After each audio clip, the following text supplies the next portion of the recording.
Лайфхак для начинающего туриста. Как быстро развести костер.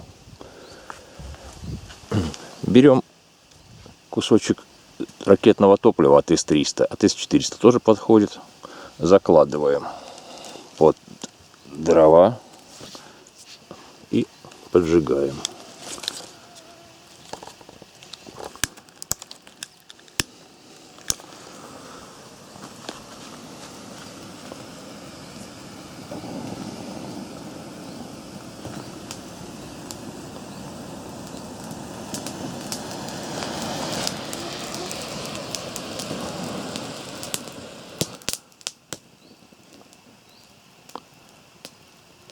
Все, костер разведен.